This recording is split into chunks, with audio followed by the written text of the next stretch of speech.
Hi hello welcome to my channel. ఏం చేస్తున్నారండి? అందరూ బాగున్నారా? ఈరోజు మార్నింగ్ రొటీన్ అయితే చూపించేస్తాను, వచ్చేసేయండి.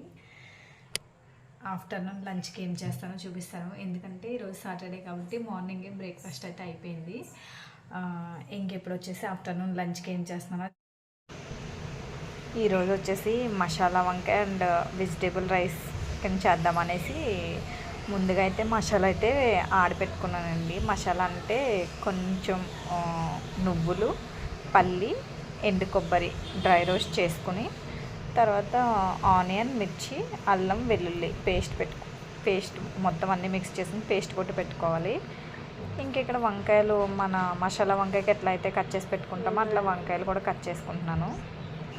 ఇంకా పెనం పెట్టుకుని ఆయిల్ వేసుకుని ముందుగా కట్ చేసి పెట్టుకున్న వంకాయలను అయితే ఆయిల్లో మంచిగా ఫ్రై చేసుకోవాలి.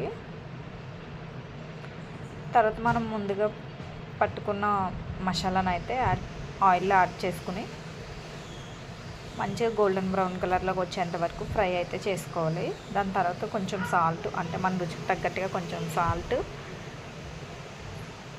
ఇంకా కారం తక్కువనే యాడ్ చేసుకోవాలి మసాలా వంకాయకి. ఎందుకంటే మనం చేసేది వెజిటేబుల్ పలావ్ కదా, కొంచెం కారం తక్కువనే పడుతుంది. తర్వాత మనకి ఎంత క్వాంటిటీ కావాలో అంత క్వాంటిటీ వాటర్ అయితే యాడ్ చేసుకోవాలండి. ఆడేమో మమ్మీ కొంచెం మాత్రంలో వాటర్ కింద వేసింది. తర్వాత మనం ముందుగా ఫ్రై చేసి పెట్టుకున్న వంకాయలని యాడ్ చేసుకోవాలి. ఫైనల్లీ కొత్తిమీర, పుదీనా అయితే యాడ్ చేసుకోవాలి, కరివేపాకుని. బాగుంటుంది టేస్ట్ ఇది యాడ్ చేసుకుంటే. లాస్ట్ ఫైనల్గా మనది ఫ్రెష్ క్రీమ్ అయితే యాడ్ చేసుకుంటే మసాలా వంకాయ రెడీ అయిపోతుంది. ఇక్కడ వచ్చేసి వెజ్ బిర్యానీ అయితే చేస్తున్నానండి.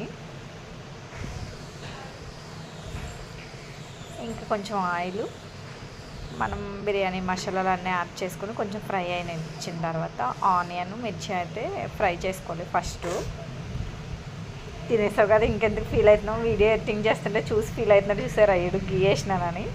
ఇంకా మనం కట్ చేసి పెట్టుకున్న వెజిటేబుల్స్ అన్నీ యాడ్ చేసేసుకోవాలి. కొంచెం బీన్స్, క్యారెట్, ఆలు, టమాటా అండ్ అల్లం వెల్లుల్లి పేస్ట్ వేసుకుని మంచిగా మగ్గనిచ్చుకోవాలి. ఇంకా దీనికి కాంబినేషన్ రైతా కూడా చేసుకుంటున్నానండి. రైతా లేకుండా వెజ్ బిర్యానీ ఏం బాగుంటుంది చెప్పండి. అందుకని రైతా కూడా చేసుకున్నాను. ఇక్కడ మనం వెజిటేబుల్స్ అయితే మగ్గిపోయినాయి.